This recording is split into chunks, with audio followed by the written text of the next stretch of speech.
And ladies and gentlemen, coming to the stage right now, my main man, 50 grand, a great young entrepreneur, photographer, DJ, basketball aficionado, 49er Welcome fan. to Tarrerdome Airlines.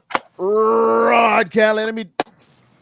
Let me make it like that. I'll put you right in the middle there, Rod Callen. Moni in the middle. Where you at? In the middle. Moni What's up, what's bro? up? How y'all What's up, doing? man?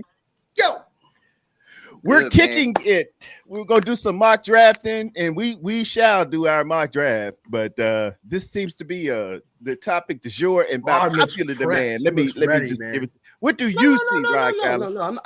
I'm not even prepped. I'm just going by everything that I was told and everything that I heard. People were given the opportunities, all that, so on and so forth, and I agree. Shout out to everybody in here. What up? To us non-humble people in here.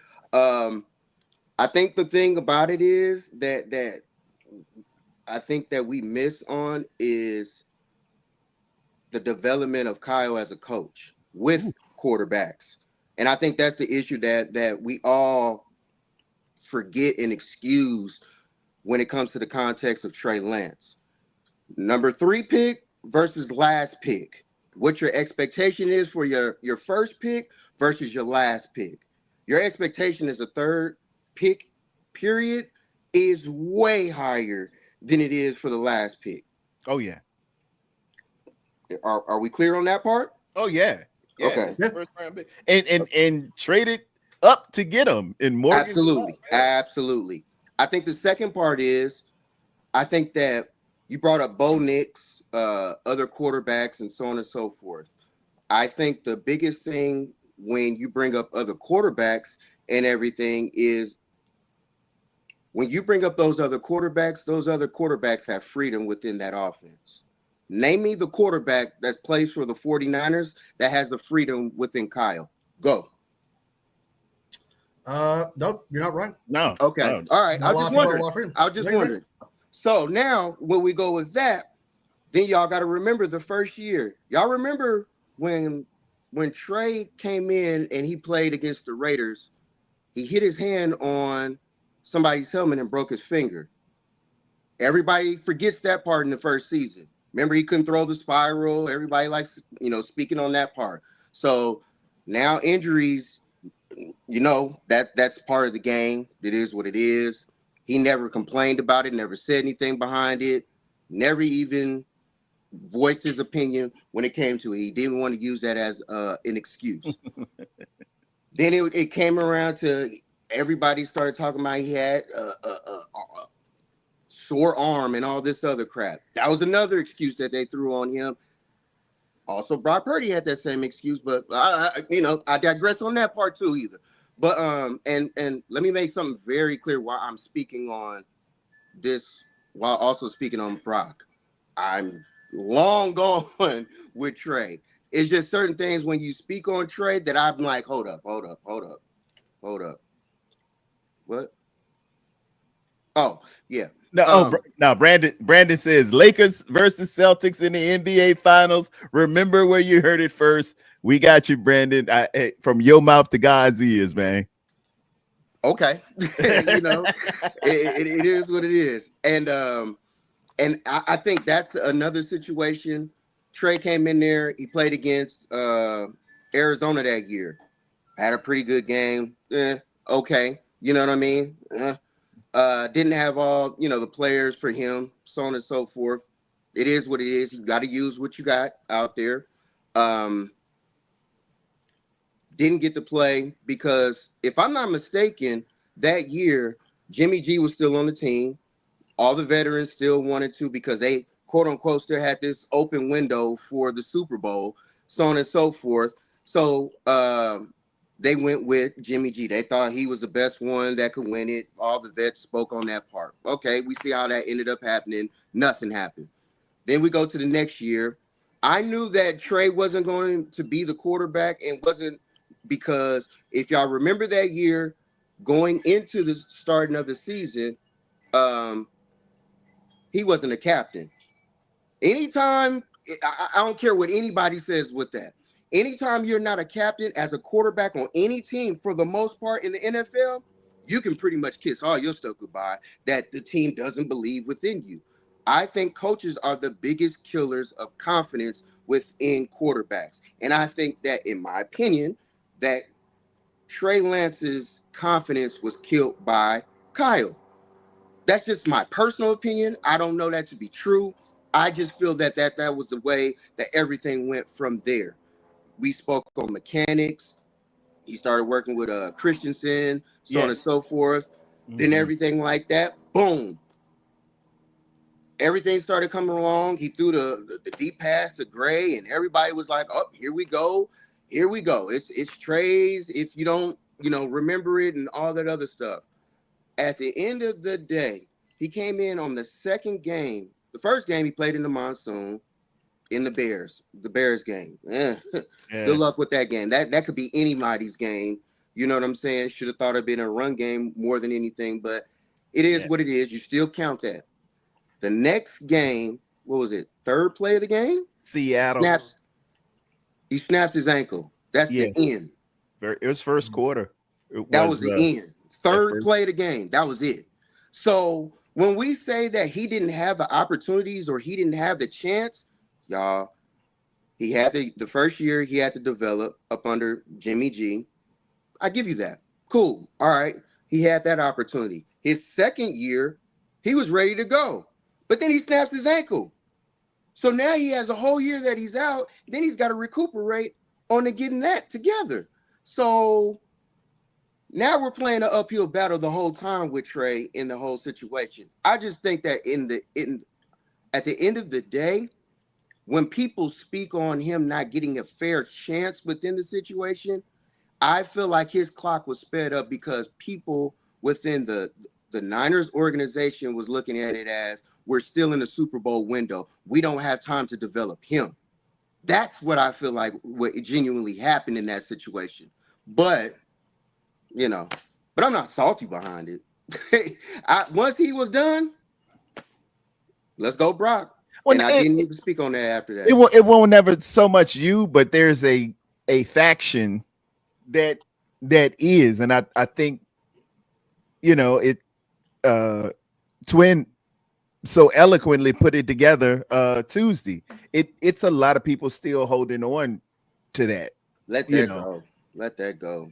That's something that you will never remember. You're not gonna even remember that. And people saying Jimmy G wasn't the captain either. He didn't have a captain patch. He wasn't even there. Remember, y'all forget he was running on the sideline over there on the side. He wasn't. Oh yeah, they didn't even know if he was going to even be part of the team yet. They were trying to get him off the team. They were trying to trade him at that time. But people forget these things. It's certain things that people forget. So you got to have the context within the situation of what y'all speak on. I'm talking not everybody. You said earlier that when you're a first round pick, your third overall pick, your expectations are super high. Oh yeah. But your opportunities are immense. You're gonna get a lot of opportunities, right? Like if you're bad in practice, you'll be forgiven for it. If you are bad in preseason, you're gonna make the team regardless. You're gonna be this guy regardless. If you're Mr. Irrelevant, you get one opportunity. So yeah, your expectations are super high as a third overall pick, but you get one opportunity as Mr. Irrelevant through the moment you're a rookie all the way up until the 53-man roster cut down. If you played bad at all in those practices, played bad at all in those preseason, you are not making the team. But Brock Purdy was so good enough, he knocked off Nate Sudfeld. Then he stays on the team behind Trey Lance. His opportunity came up. If he was bad against Miami, if he was bad against Tom Brady, even bad against him, he never would have made the roster. He would have been cut. Never would have been. Oh yeah. We would have been looking for a quarterback off the heap. We would have made an in-season trade to get a quarterback if Brock if he wets the bid in any of those. I agree. So there would have they both kind of had their caveats. They both had their you need to pull this off kind of type deal. Trey Lance, however, had his. You were right. Like he did get injured. You're right. You're right about that. But during that entire time where he could develop between that entire offseason as a rookie, he wasn't playing good. Even the players didn't even back him. They were saying he's a lot to learn from. He's got to figure it out. He's got to do it. The next year, yeah, he was hurt. You're right. He hurt his thumb. I get that part. But also, he's still trying to get familiar with the playbook. Index. Right? It's harder. It's harder to throw a football with the index than your thumb. No, you're right. You're right. And so he had an opportunity to learn the playbook, know exactly what Kyle thinks and how he flows. And you're saying, well, Kyle can't develop. Kyle doesn't let you control the offense. And so that's why he failed. Well, Brock Purdy can't do that, and he succeeded. So Brock Purdy had his opportunity, one opportunity, and he succeeded at controlling this offense. And he succeeded at throwing it deep. He's throwing intermediate, play action, does all the things Kyle asked him to do, right? So all those things that you think Trey Lance taking an opportunity with because Kyle controls the offense, Brock Purdy succeeded at doing that. So if you're going to get a guy, and I'm going to continue further on, like with more reasons here, but if you're going to get a guy who's good with Kyle, and you don't like him, and you think he controls the offense, wouldn't you rather have the quarterback who connects well with Kyle, who could do Kyle's offense, and when that quarterback is successful with that offense, he is elite. It's an elite functioning offense. Trey Lance couldn't do that. So you're like, okay, let's trade him then. Let's get rid of him. He had 3 years of development opportunity. But he just didn't work with Kyle. So that's Kyle's fault. Let's say that's true. He went to the Dallas Cowboys with a different offense where you're able to do whatever the hell you want as long as you are a good quarterback, right? There is no expectation of that. He had an entire year and an offseason and that year to develop and truly have control of his offense and control of the team with like the second team and stuff like that, obviously. But that still means you had a chance to develop and actually become a good quarterback. He couldn't do that. He couldn't beat out Cooper Rush, and that was the competition. And he couldn't do that. So he had 3 years of development under Kyle Shanahan, right? Then he had a whole year and an offseason and another year to develop there. And then when free agency came around, nobody wanted him. And if somebody actually believed in this guy at that point and thought it was just Kyle's fault, they would have picked him up as a backup, especially a division rival for sure. Not to mention, when the Dallas Cowboys asked Trey Lance to come in and play a game for him, he threw 5 interceptions. They threw 5 interceptions. So he played bad in another game too as well. He was never good. He never played good in preseason. He never played good in any game that he had an opportunity to play in. Monsoon, I understand that part. I get it. But the other games, the Dallas Cowboys, Trey Lance has never played a good game in the NFL. What about the Texans? He beat the Texans when we were about to lose to go into the playoffs that year. Did he play? Y'all forget these games. Y'all forget these games now. Did he play good that game, or was it just? I don't know. He won. He won that game. Yeah, he won that game. You can win a game. You can win a game, and then okay, all right. If we lose that game, we don't go to the playoffs. Fine. Yeah, he won. He won the game. Yes. Yeah, he won the game. All right, let's say he won the game. He did win the game. That did not play into his Dallas Cowboys years. It didn't play into how he played with Kyle Shanahan in the practice in the offseason. So sure, you want to give him that one game, fine. But where was that quarterback when you needed him with the Dallas Cowboys? Where is that quarterback when he goes into free agency this year? Where is that quarterback when we needed him? Because consistency is key. What you do consistently matters the most. And if Trey Lance can't consistently be that Houston Texans quarterback that wins those games, then you don't want that quarterback on your team. I like the idea of Trey Lance. I like the ceiling that he had. I didn't particularly love it because the experience. I wanted more experienced quarterback, right? That was my so I don't really have that tie to him. But I personally was like, okay, but I love his running ability. I like he can throw the ball really hard. He's got the arm. He's got all the ability, but he doesn't have the mechanics. He has 4 off seasons and seasons with teams to develop his mechanics. And to this day, after all of those developments, he still doesn't have the mechanics. That is something you can easily he doesn't have he can't do it. He doesn't have the backdrop. He doesn't have the feet. And even if you say he doesn't have the opportunity, it's like he can't do those things. He cannot do the mechanical stuff that you ask him to do that you learn in the offseason. He had 4 of those to learn from. So he couldn't do it. You say he didn't have the mechanics? What do you mean by the mechanics? Like, in what way? What's throwing motion, his feet. He couldn't. He's not The way he throws the ball is not right. His feet's not pointing towards the receiver correctly. He's mistiming routes when he needs them to. Like he cannot do those things. So, and it's not even like he says Wolfie is a quarterback mechanics guru. It's not me saying that. That's literally professionals saying that. This professional quarterbacks, professional look at, man, people who know these things say that.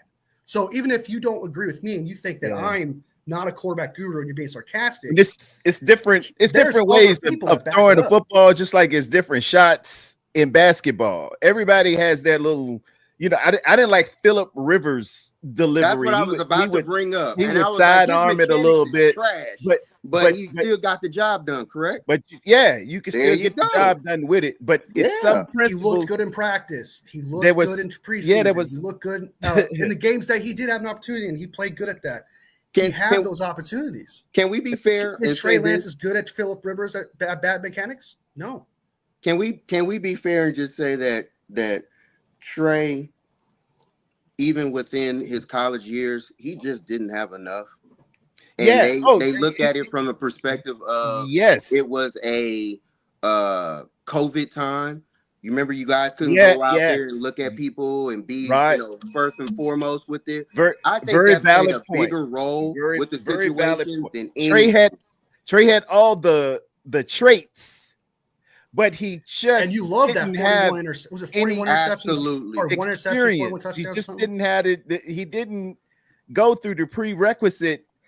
Case in point, when I pull up Brock Purdy's record in college, he started 4 years. He had at least 40 games plus Big 12 championships and things of that nature. He had so much experience.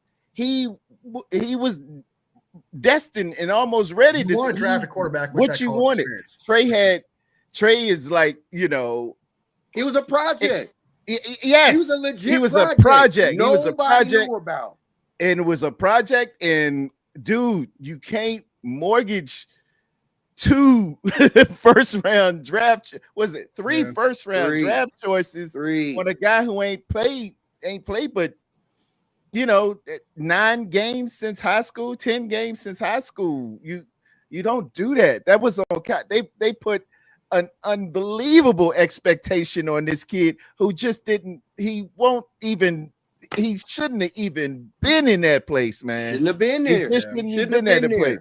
But he got there. He walked into a locker room that was ready and poised to go after a Super Bowl, and we're not here to regroup.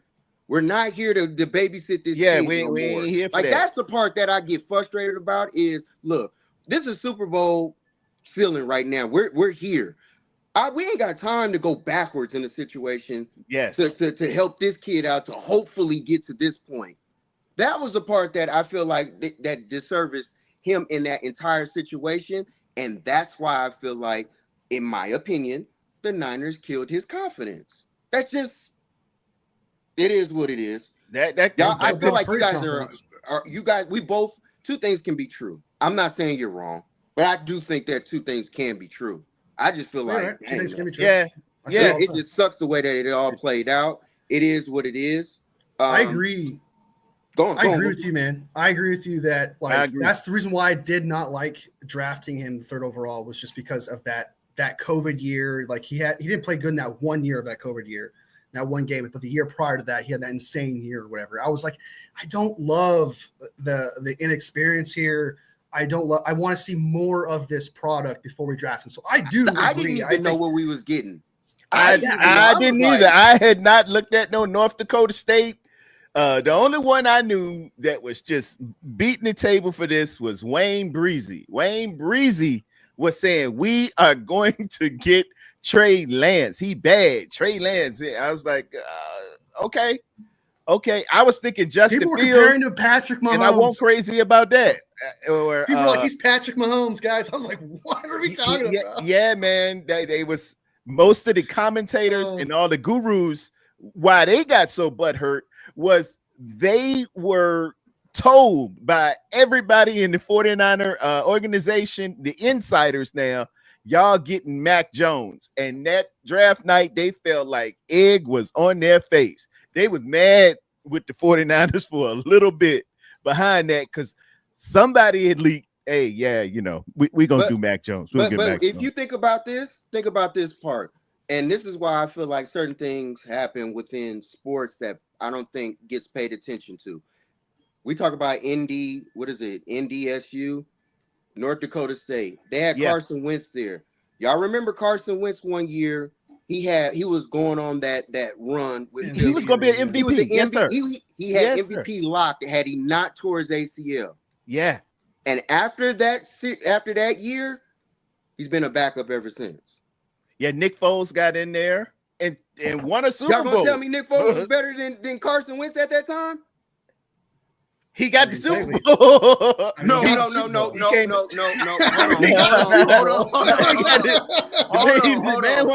not the question I asked. He played pretty good. I asked you, was he better than Carson Wentz that year? That year, yeah. Because he got the Super Bowl. I mean yeah. Like he literally okay. Let's say not better, but he definitely. Thank you. Like, don't do that. But he produced. Let's say Wentz. You get in Wentz, and make it happen. He picked up where Wentz started. So right. So to say that he was better, I wouldn't say that. I wouldn't say he was worse either. I think he literally I agree. Right where Wentz picked up off. Fair. So like they were the one and the same in my eyes. So I wouldn't say he's worse or better, but yeah, that's pretty much what I'll say about that. They were one and the same. And the team really responded to him as well. They should.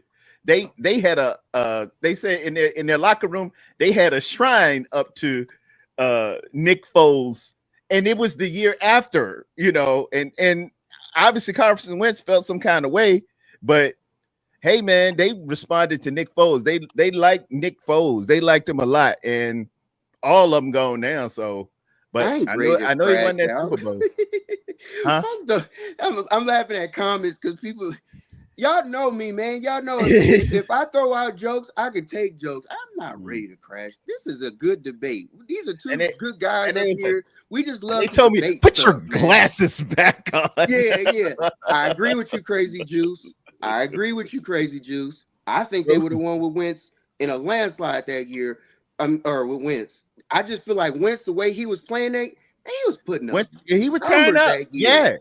He was. Shannon Sharp was calling him. Shannon Sharp was calling him "Walk it to him, Wentz." Because he could throw it, and it was like walking it to the receivers. Here you go. Absolutely, he was tearing up. I can't deny it. But when he got hurt, Foles came in there, and they won a Super Bowl. They did. The team responded different. It was something about Wentz that they just ain't care for. It's a personality trait somewhere. I don't know. I thought the kid was very, very good. He's a Christian brother, and every indication told me he was gonna be all that in a bag of Don P. But and a bottle of Don P. He won MVP that year. To Strawberry's comment when he said, "I don't think it was intentional." I don't believe the 49ers intentionally tried to kill it. I slick agree with that. I somewhat agree with that. I don't think that they intentionally tried to. I just think it's just the nature of the game. That'd be crazy if they intentionally tried to kill the confidence of their third overall pick. Right, exactly. I don't think that wouldn't make any sense. But I just think that was the nature of the beast in that situation. I just think, man, it is what it is, bro. Either you can make it or you can't. And I feel like at that time, because of how high and all this that was going on at that time, it just wasn't going to happen, man. It just wasn't going to happen. And after that, Wentz went just like this. And that's why when we speak on people getting the opportunity after that, and you see what happens to them and it goes crickets, I'm changing sports, but I'll come back to NFL. We always look at Mark Jackson. Mark Jackson, you can't tell me that Mark Jackson wasn't or isn't a good coach. He is a wonderful coach, man. I love Mark, but is he good? They jacked him. I don't know. Yeah, that's what. But because of who he is and what he may have said against certain execs in the Warriors department, and called a couple of them rainbow fans. That's why he's not, a coach anymore. His political views. Absolutely. The comments expressed by Mark Jackson do not necessarily reflect those. He's not a coach anymore. He got blackballed out of the league. Yeah, man. certain situations happen when you say, with Trey, the Chargers was the only team that went and got him. That's the nature of the beast, man. We don't know what all goes behind closed doors. It is what it is. The kid so you think? I don't think he. So are you saying I don't know. It's a contingent behind Trey not getting opportunities after? I don't know what it is with Trey. I just don't feel like the cards were dealt with him, to make it. I feel like he always had an uphill battle. And then, with that COVID stuff, you had to prove yourself. All those guys, all those quarterbacks that year that came out during COVID, all of them have to prove themselves now, for the most part. All of them. Except for maybe and Trevor Lawrence, but Trevor, he was tearing it up at Clemson. And that was been trash ever since. Hey, I knew about him in Georgia. I knew about him since he was in high school. He was the next Sunshine. Yeah, he was the next Georgia. Next Deshaun. Yeah. He's mid, y'all. Okay. Trevor Lawrence. I agree. He's not bad. He's just mid. I agree. He's like 15-ish, 16, 17, around there. Yeah, I agree. But the ballyhoo with him coming in, that you thinking that's the next Andrew Luck. like Andrew Luck type. Yeah, the can't miss kid, but hey, but that was my only part. Get back to y'all mock draft. Do y'all thing. Love y'all. I'm out. Thank y'all, Rod Kelly. Hey, everybody, give Rod Kelly a round of applause. Rod Kelly, ladies and gentlemen.